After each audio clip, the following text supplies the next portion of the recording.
ready to close my doors. I was ready to shut up shop. I was ready to just get rid of everything and start anew. Hi everyone, welcome back to my channel. If you're new here, my name is Taylor and I handmade scrunchies and bows. I've been doing so for 10 years now. In today's video, I'm going to be talking about ways I am changing my business. These are some things I've been trying to implement for a long time, some of them over a year. I thought I'd share this journey with you and talk about what I'm doing. If you don't know, I've been making handmade hair bows and scrunchies for 10 years. I introduced scrunchies probably 5 years ago and I started off with hair bows. I have an Etsy shop and Shopify. I do markets. I went full time about 4 years ago now, and around the same time I started my YouTube channel where I post content, videos. Also have quite a big following on Instagram where I post like all the reels and stuff. Of course I do TikTok and Facebook as well. And I haven't really spoken about it before, but I suffered severe burnout. I was working 12 to 15 hours per day. I was working all the time. And don't get me wrong, I love what I do. I love making things. I love creating.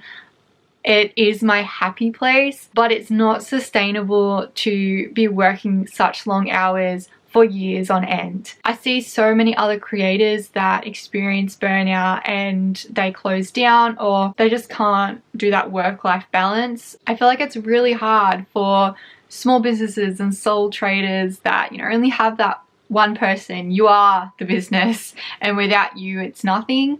Over my 10 years I've met so many people, but over those 10 years there aren't many that I've met that have continued on. Most of the people I meet, they only stay in business for 2 or 3 years and they close down. Obviously there's a lot of reasons why businesses close down, but I know from people that I know personally, a lot of it is due to burnout, or they just can't balance their business with their life. They don't have the same desire to run their business anymore. I love my business so much. I don't want to risk feeling that way, because I'm going to tell you now, about a year ago, maybe a year and a half ago, I was ready to close my doors. I was ready to shut up shop. I was ready to just get rid of everything and start anew. And I'm so glad that I stuck with it, just got out of that mindset that I was in, because I was not in a great mindset at the time, because I do really love my business. Here are the 5 things that I think is going to help me in the coming years. If they help even one of you guys, I feel like this video is going to be worth making. And some of these things probably are obvious and some of them are ones that I've tried to implement in the past, but I'm going to try even harder to stay on top of it. So number 1 was something that I implemented at the start of last year, going from made to order to in stock. Did really well at the start, being mostly in stock, but as the time went on, it got harder and harder to get the stock back up. And this year has just been so hard for that, because I just haven't had the motivation to actually do the scrunchie wall. And I'll go into ways that I'm kind of coping with that. I feel like that is one of the biggest things for me. Like, it's so much harder to make all of these scrunchies, like 300, 400 a week, if I have to choose each one and then change the thread and like cut them all individually. It's a lot quicker for me to make in bulk. In stock rather than being made to order is going to help my business so much.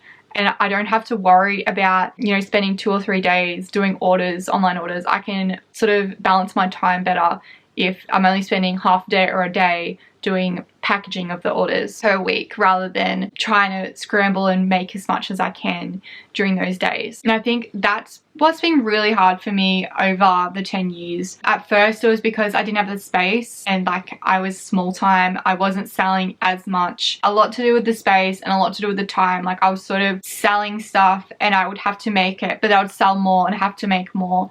It was like a continuous cycle for 2 or 3 years where I was working constantly, non-stop, no breaks. Last year I found it really slowed down and I am so thankful that it did, because I was so burnt out and so ready to just stop everything. I'm really thankful that it did slow down, and it probably was because I wasn't online as much. I wasn't posting. I probably didn't have a lot of the stuff in stock either. I went from having, I think, over 1,000 products online to having only like 150 different products at the start of last year when I redid the website and had everything in stock. And then over the course of that year, I added more products. I think I'm up to about 400 to 500 now. All in this wall is like meant to be in stock rather than made to order. So yeah, I definitely want to try and get those products in stock rather than being made to order, because it does save me so much time and a lot less stress, and then I can go back to my normal business shipping time frame, which is 1 to 6 business days. Rather, right now it's 1 to 2 weeks. So I do want to try and cut that right back and do smaller drops, more spread out as well.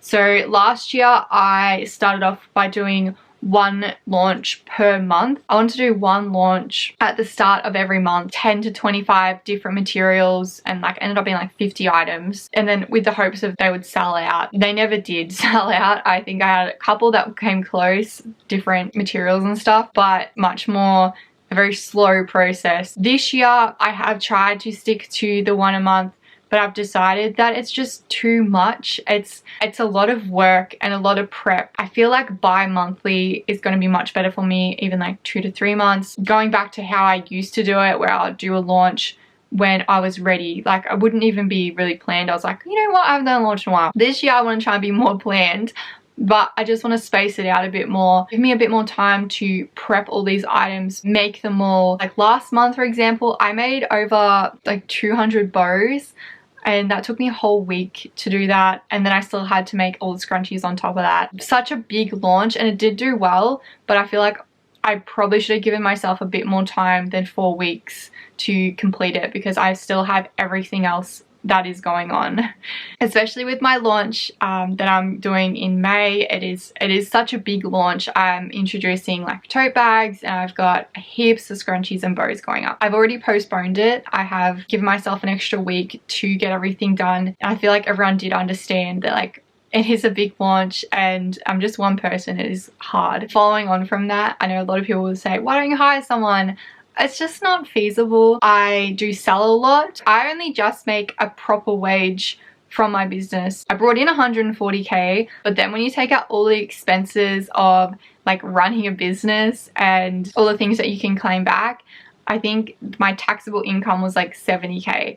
So it's really not worth me hiring anyone. I like doing it by myself. I don't really want anyone sort of like in the business too. I don't know. I really don't see it working for me personally to pay someone minimum wage to make scrunchies. My scrunchies would have to go up in price. Like, it would just be a much bigger chunk of my income, and then having someone come in, showing them everything, I don't know. I sort of just like working by myself. I do sometimes get help from my cousin Brody. She does come down sometimes on the school holidays, maybe like once or twice a year, and she does give me a hand. So that has been a massive help in getting a lot of stuff done. That's leading into my next point, which is finding ways to save time. Over the years, I've gotten more efficient at making things, especially with my scrunchies. Like, I found ways that I can bulk make them. I bought a new sewing machine that does 5,000 stitches per minute, which is 5 times faster than my Singer heavy duty machine, which did like 1,000 or 1,100 or something.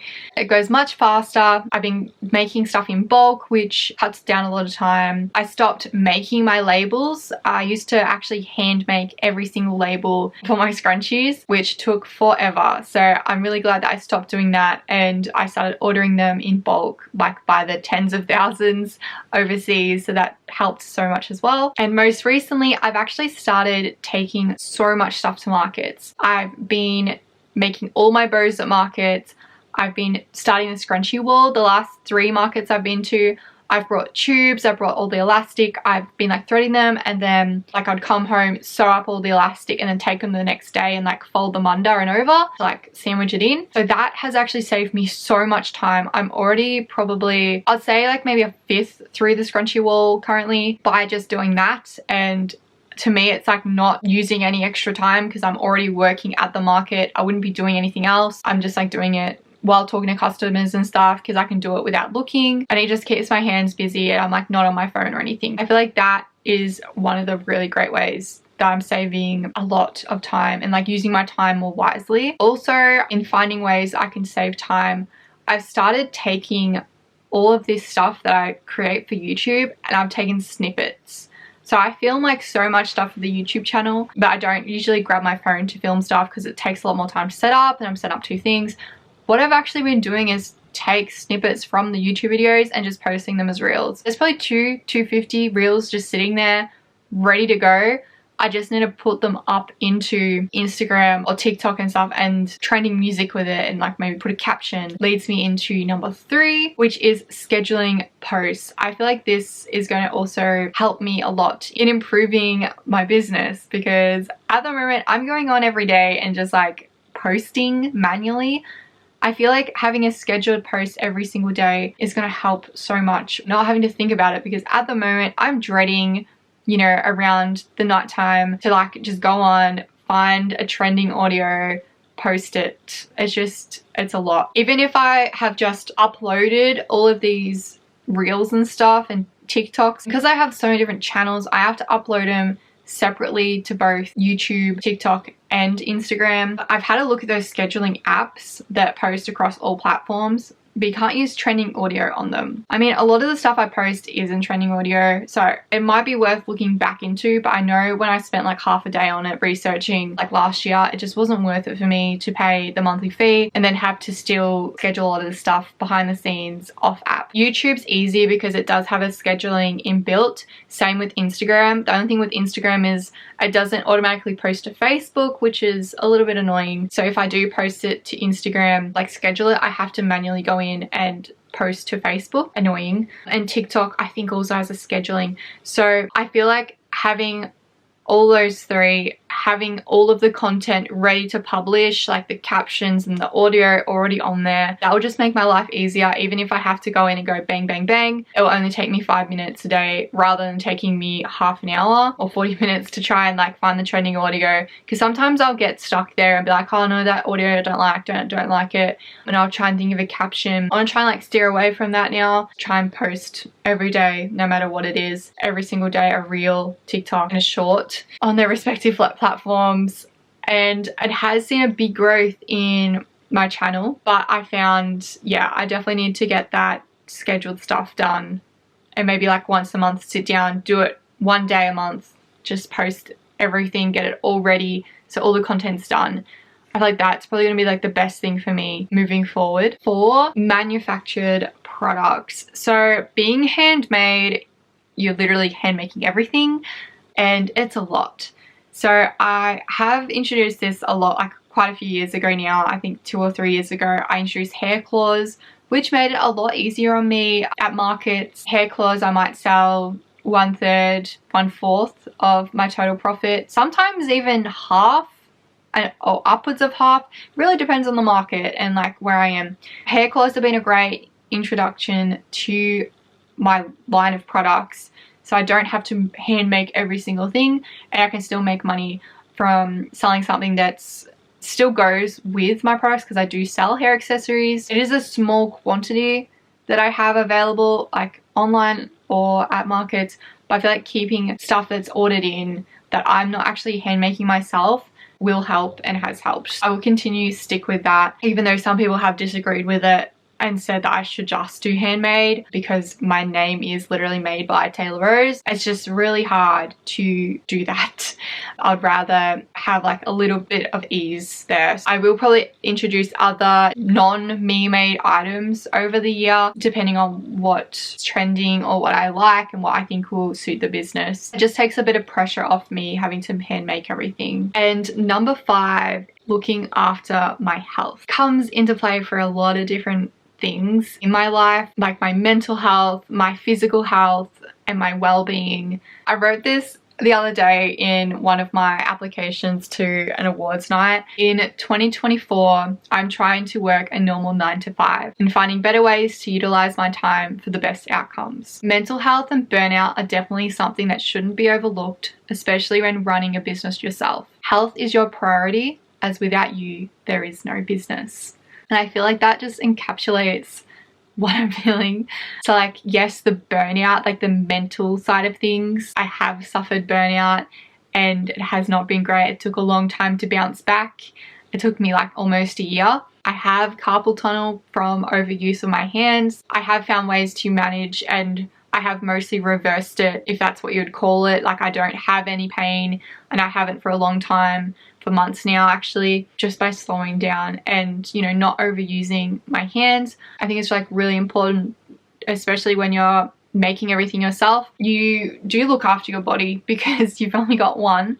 It's like by doing hand exercises, by having like my back is not good anymore. So like having a table that is high enough when you're cutting, you're not straining your back. My next thing I'm going to look into is actually changing my chair, because at the moment I'm like a question mark when I'm sewing. I need a chair that's going to be able to like sort of go further in, because that chair is just too big. I feel like I might just get a kid's chair or like a little stool or something that I can be further into the sewing machine, the industrial, and that will just make my back a bit better as well. I have tried to like make the sewing machine higher, which did help, but it just doesn't go very high, this table. Wearing face masks, they are actually really important, because when you're sewing, especially sewing a lot, there's a lot of fiber. I was diagnosed 2 years ago with a disease in my like sinuses, and I could guarantee it would be from sewing. I don't know if you've watched my channel for a long time, and I'm just speculating here because it just seems like too much of a coincidence, but I was sick a lot. I was really, really unwell. Always had a cold. I think the year 2021, like Australia was home for most of the year because of COVID. I got sick 9 times out of that whole year. I barely left the house. I can guarantee it would be from this disease that I have, which I have been able to manage quite well just by getting like medication every 6 months or so. After I started taking that medication, barely sick. And if I do get sick, I'm only sick for a day or two. I'm not sick for a week or 2 weeks where I was before. I was sick for a long time. That also, wear face masks, have like well ventilated areas, and then of course like just standard work-life balance. I know I'm working too much, and you know, it has affected my life. It has affected relationships in my life. It's affected a lot. I just want to try and cut back my hours, you know, not work up to 9 o'clock every night or midnight every night. Be able to just like go out and enjoy other things, like see friends and have time for friends. And I feel like when you're on that entrepreneurial grind where you're just got that mindset of like, you've got to work, you've got to make money, you've got to succeed, you've got to have success, it does get too much, and you will eventually lose a lot more of what is important than what you can gain. And of course, like another simple one, going for walks every day, getting active, staying active. I found I'm so weak. Like I just don't have any upper body strength for markets and stuff. Like I struggle with carrying things. So, you know, going to the gym or going for walks every day has helped so much with just my energy levels, and, you know, eating properly, because, you know, there's a lot of times where I just don't eat because I'm so focused on my work, and that's not good. So like having healthy, balanced meals, finding ways to incorporate that even in my busy lifestyle. Like I've ordered things like HelloFresh, so I don't have to go down the street and, you know, think about meals that I can prepare. I can just order stuff like that and have it delivered to my door, have the meals already there, so I don't have to think about anything. And I don't know if that's something to do with my ADHD or not. I have no idea. Thinking about food and like what to eat, it's just such a big, like, I just don't want to think about it. Like, it's just too much. I think finding those things that can be easily fixed and like you don't have to think about it anymore just helps a lot. By doing all this and, you know, looking after my health, it's going to just ensure that my business and my brand that I've built over 10 years is going to last, and I'm not going to want to shut it down from being burnt out and overworked. So I'm really hoping that some of the stuff I spoke about in this video is going to help you, and I hope that like my mistakes and that my things that I've learned from will also stay in like the back of your mind, especially when you're working non-stop on the sewing machine or something for like 5 hours straight. Get up every half an hour, have a little walk, have a break, do some hand exercises. Looking after yourself is just so important. I do really hope this video has been beneficial. Let me know what you guys think about my plans. Even though some of these I'm already working on and I have been working on for a long time, I feel like I just wanted to say them all and like let you guys hear it too. And hopefully like in a year to come, my work-life balance will be a lot better. That is something I have been working on really hard this year. I have been doing well. There has been some nights where I'm still working a bit late, but grand scheme of things, I've been working a lot less and enjoying every moment. Thank you so much for watching, and I hope you have a lovely day. Bye!